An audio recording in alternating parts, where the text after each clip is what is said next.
Morning. Good afternoon, I should say. Just waiting for a couple more people to connect to the audio. Great. Well, thank you so much for joining us today. Welcome. My name is Maggie King. I'm the Associate Director of Admission and Financial Aid here at Sacred Heart. I know that I've met a number of you already through our, our admission process or through some of our admission events. So I'm so glad that you were able to join us today. Our noontime knowledge sessions are really meant to help prospective families learn about Sacred Heart's mission and our programs, and to really delve more deeply into the student experience. As you know, today's session will focus on diversity, equity, and inclusion here at Sacred Heart, and really what that would look like for your child and your daughter if they wanted to explore those issues when they're here as a student. In light of the events surrounding race in our country this past spring and this summer, Sacred Heart has really made a conscious recommitment to advancing diversity, equity, and inclusion within our school community. Our Board of Trustees created what we call the One Heart Committee to really lead these efforts and to continue to create open spaces for dialogue among students, parents, faculty, staff, alumni. The board is supported by the One Heart Advisory Group, which is comprised of students, faculty, staff, parents, alumni, and trustees to really serve as the voices of the school community. While we have a very strong foundation to build on, as articulated through our mission in Goal 4, which is the building of community as a Christian value, which specifically speaks to our appreciation and our celebration of diversity within our school community, there's always work to be done. And so we're really looking forward to moving forward in this work together.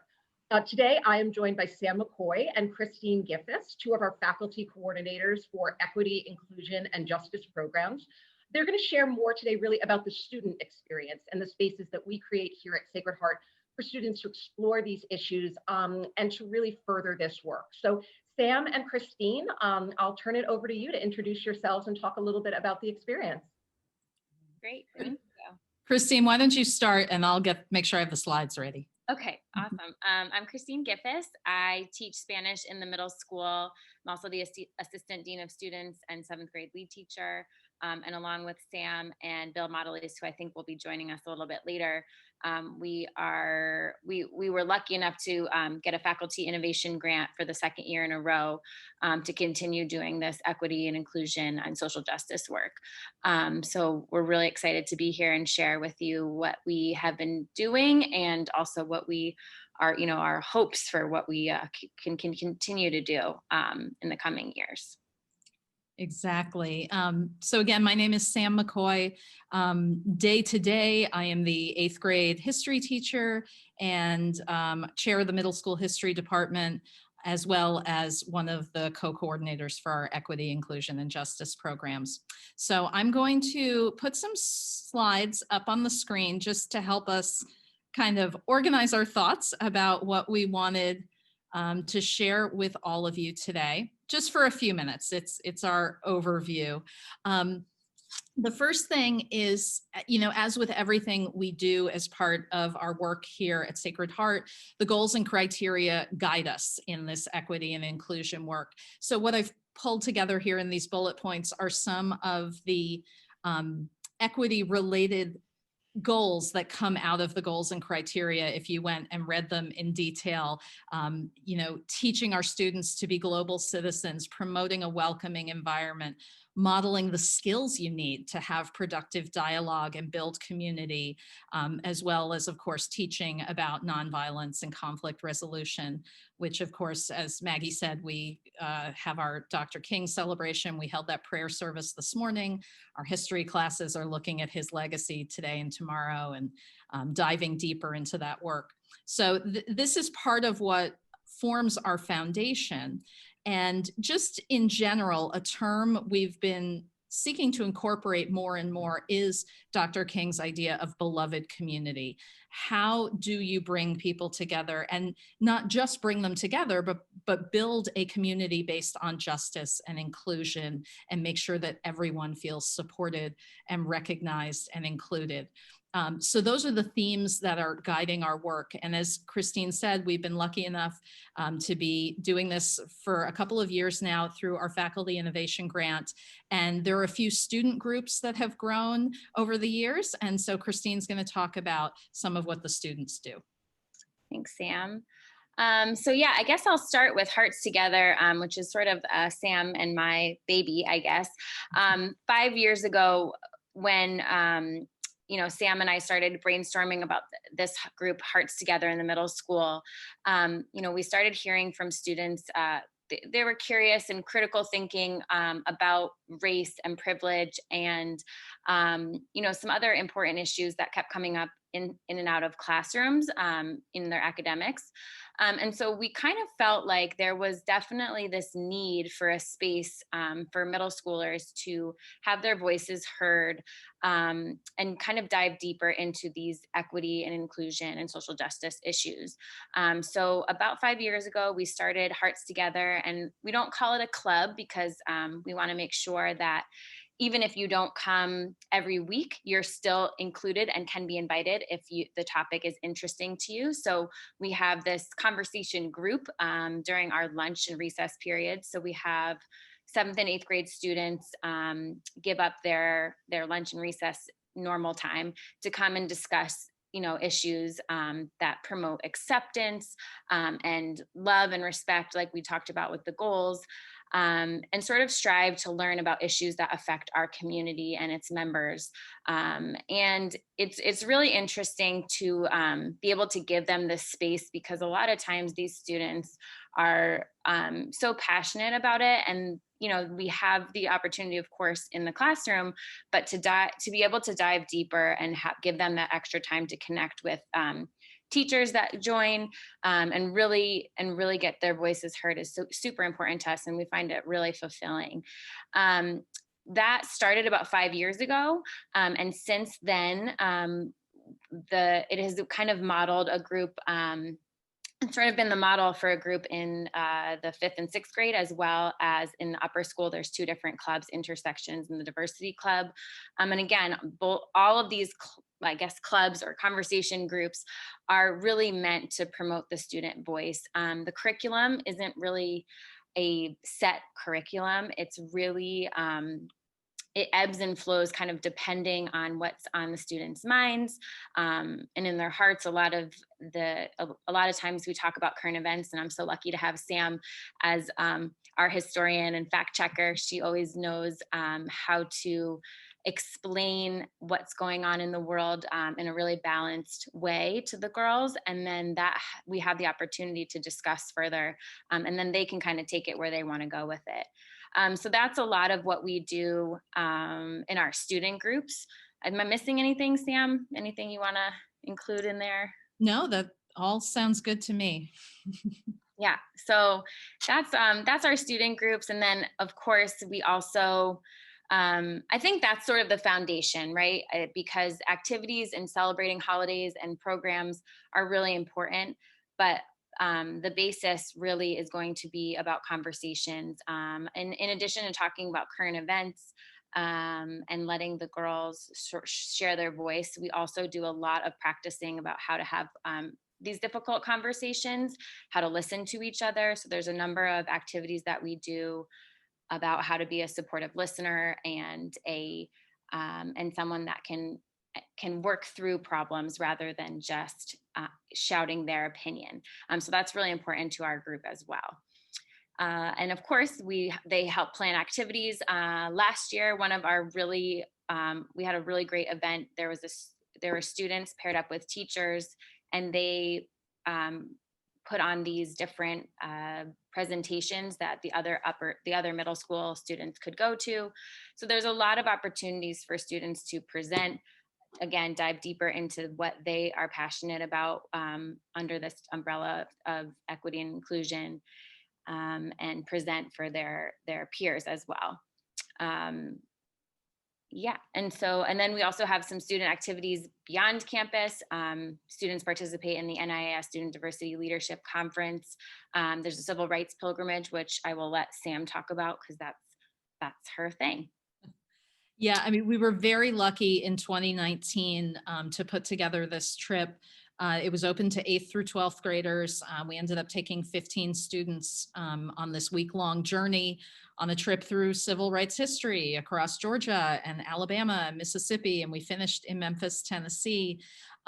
It was tremendous. It grew out of some work I have done and some trips I've been on with my religious community, and it was just fantastic. The thought was we would try to repeat it sometime in the next couple of years. And of course, the pandemic has put all those things on hold, but I'm hopeful that we'll be able to have something like that again in the future, because it really was a remarkable experience. Just I thought we might also just quickly touch on, we'll mention that, you know, as part of our role through our FIG, our Faculty Innovation Grant, sorry, I shouldn't use the lingo.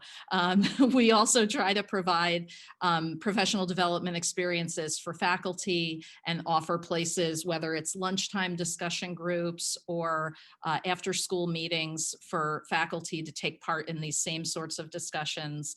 And similar to kind of what the kids did last spring that Christine was talking about, where students and teachers put on workshops for other middle schoolers.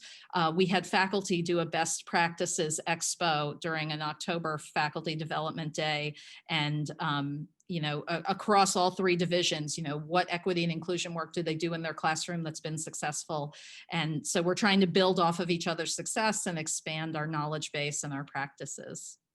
So I'm going to take this off the screen because that's enough of looking at all those words. I guess now when we move into questions, Maggie? Absolutely. Or do you want to talk a little bit about, I know that you were saying that you worked a little bit with the lower school faculty and did a little bit of work with them. You know, do you want to talk a little bit about the work that you as the coordinators did with the lower school faculty to how to bring this into their classroom? You know, obviously the conversations that we have about the issues of diversity, equity, inclusion, you know, they happen at all different grade levels, but they just look a little bit different for, you know, a 3rd grader or a 4th grader than they do for an 8th grader, or even, you know, for 8th grader or 12th grader. So do you want to talk a little bit about your work with the lower school faculty? And Sure. We did a workshop with lower school faculty. Actually, Christine and Bill did that one. I was in Washington with the 8th graders when that one happened, but a workshop about how your own identity influences your day-to-day experience, the different aspects of your identity and how that feeds into your life at school. So we did that for faculty as a way to help them think about how they're approaching their classroom and how they're structuring activities with their students. And, you know, we've been working particularly through the theology department in the lower school, hoping to launch some student groups at the lower school level, kind of mimicking Hearts Together. With COVID restrictions and us kind of being all in our little cohorts, it's been a little slow going, but we have some teachers who are looking to get that moving. And so, yeah, and that expo in October where a few lower school teachers shared some of their activities, I think just cross-pollinating the discussion and helping them think about how they want to engage these issues in their classroom is huge. Yeah, and also in June, when the protests were happening surrounding George Floyd, there were divisional lower school, middle school, and upper school. I guess we could call them community gatherings. We did them on Zoom, and there were a number of resources for lower school for each grade level. You know, just depending on how old the students were. I know that there were a ton of resources shared from our school psychologist about how to talk to your lower school students about the news, which can be really tricky, you know, just whatever's happening out there, it can be hard for them to take in. So there was a lot of guidance on how to talk with your students about that. I think the language that we use, that's sort of a string that connects all the divisions in talking about what language we use, what we want to share with students, and how it changes. So we're super grateful that we can have the opportunity to kind of walk teachers through that or be supportive in their way that they're teaching and what they're sharing this year and last year. So that's super important to us, along with the student voice piece. And I think as it's starting to really expand as we all start to connect a little bit more on it. Right. And one of the other pieces of the lower schools, I know that we have a number of lower school families, families who are looking at our lower school grades, is it really is really integrated into who they are in terms of their curriculum. And we have a wonderful, especially through the books that they read, and as Sam and Christine were saying, their theology curriculum, where when we bring everything back to mission, where we bring everything back to who are we as a school and how do we connect it to the goals and criteria, and how does that idea of inclusion play into the building of community, and what does that mean? What does that look like for a first grader, and what does that look like for a sixth grader, and what does it look like for a ninth grader? And also the idea, equity, that plays into social awareness, a social awareness that impels to action. And how do these girls understand the world around them, the diversity of our school community, the diversity of the community in which they live, or the community that surrounds the school. So, giving them an awareness, even from the youngest grades, into appreciating that diversity, having that awareness, and making them want to move forward and to do good for others, and build on that, the older that they get. I know that in the lower school, we have a wonderful new lower school librarian this year who's introducing a new program called the Sea of Stories, that's really meant to diversify the type of books that the girls read and the type of books that the girls see. And so for girls to see characters in books that maybe don't look exactly like them, but for girls who are maybe finally now seeing characters in books that do look like them, and the impact that that is making on the girls in those lower school grades, where the conversations that they're having are different than the ones that they're having in the middle school or the upper school. So we are very lucky to have Sam, Christine, and Bill Modelese, who is teaching an upper school class right now and may be able to drop in toward the ends of the session, but to really have them create that continuity between the three divisions as we try to further this work and really bring it back to who we are as a school, and why does this help kind of define what it means to provide a Sacred Heart education and to be a child of the Sacred Heart. Sam and Christine, I know that you mentioned the faculty innovation grants.